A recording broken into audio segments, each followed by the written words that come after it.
تو شش چیز اگر به وقوع نپیوندد قیامت نمی شود.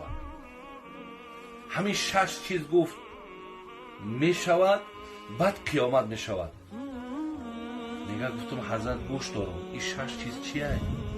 گو یکم مرگ من، تا من از دنیا نگذرم قیامت قایم نمی شود. زیرا برادرای عزیز تمام صحابه پیامبر گمانشون همین بود که این حضرت همین خیلی محبوبه در خدا که خدا جانی را نمیگیره. بر همین همون آیتی که اینک میتون و اینهم میتون، ای محمد بدون که تو هم میمری، اصحاب هم همه گردوانات هم همه دنیا را پدرود میگین. یگانه ذاتی که باقی میمونه ای الله هست، بغیر الله همه تون از دنیا میرید. اما آیت کل من علیها فان و یبقا وجه ربک ذوالجلال والاکرام. یگانه ذاتی که میمونه الله، همه دیگه میگذره. گفت یکم نشانه ای که مثال گویم تا قیامت، تا همین نشانه نشود قیامت نمیشود، این است مرگ من. گفت من باید از دنیا گذرم. دویم گفت اوف بدون که تا اگر همین بیت المقدس، تا همین جایی که حاضرین یهودی ها و فلسطینی ها، همون جایی که پیامبرمون از اوجا معراج رفت، خب همون مسجد اگر تا فتح نشود، تا مسلمان ها همون را اگر مقصد نگیرن قیامت نمیشه. حضرت عمر در دوره خلافتش بیت المقدس فتح کرد، گرفت، در دست مسلمان ها تسلیمش کرد. سیوم چی گفت پیامبر؟ گفت سیوم گفت چیزی که می آید اوف گفت این چی است؟ این گفت مرگ ناگهانی بسیار میشه. مرگ ناگهانی بینیاد زیاد میشه. ولی شما اگر تخمین کرده باشین مرگای ناگهانی بسیاره. کسانی بود که حاضر بود سحر نیست، حاضر بود اینجا میخیزه میرود، یا یگان درد، یگان صدمه، یگان چیزی ده مبتلا میشه. گفت دردهای یا مرگهای ناگهانی زیاد میشه. دیگر چیزی که اوف گفت میآید. بعد میگه از آن چهارم چی گفت؟ گفت تا اگر دامن امتی من را وبا نگیره، اگر انمی طاعون نگیره قیامت نمیشه.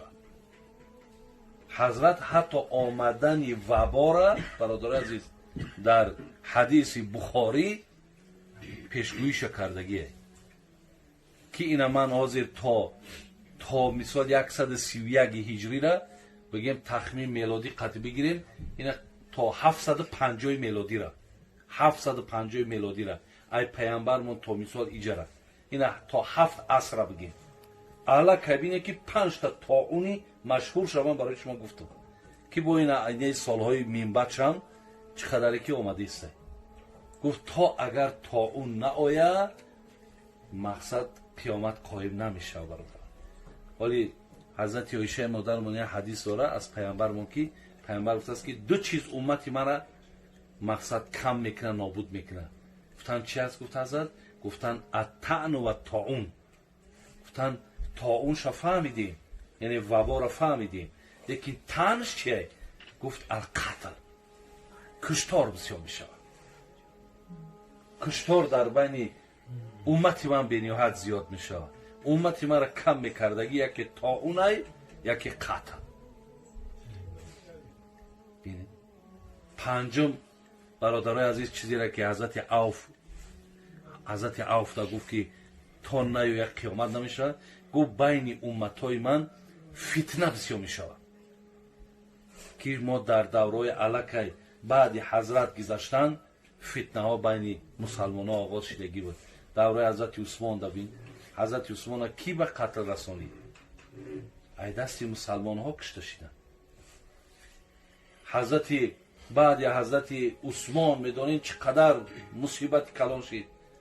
دورهایی که حضرت علی مقصد 4 سال، همین 4.5 سال همگی خلافت کرد، لیکن در همین 4.5 سال خلافتش من جنگ جمل داشت. وقتی حضرت عایشه مادرمان آمد و نفرهایی که عثمان نابود کردند قاتلای عثمان را طلب کردن. همینجا مقصد بین حضرت عایشه و بین حضرت علی، خب اینها را یک تلاطم انداختن، جنگشان انداختن. 10,000 مسلمان کشته شد. 10,000 مسلمان، 5,000 از طرف حضرت علی، 5,000 از طرف مادر عایشه. این را جنگ جمل میگفتند، در تاریخ مشهوره. بعد این با حضرت معاویه آمد نکردند. این بود جنگ صفین. میدونین در اینجا 70,000 مسلمان کشته شد.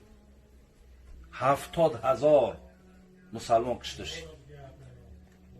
خلاص هم خیلی نبردهای بین مسلمان ها برادر عزیز آمده مثال تا امروزها را همین نافهمی ها و همین مقصد ساده هستند.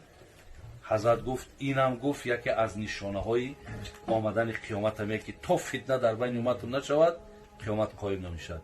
بعد ششمش حضرت گفتن که شما مثال با رومیا صلح میبندین، لیکن رومی ها با شما مقصد خیانت میکنن، که بسیاری از صاحبای حدیث میگن اولی این مسئلهش رخ دادگی نیست.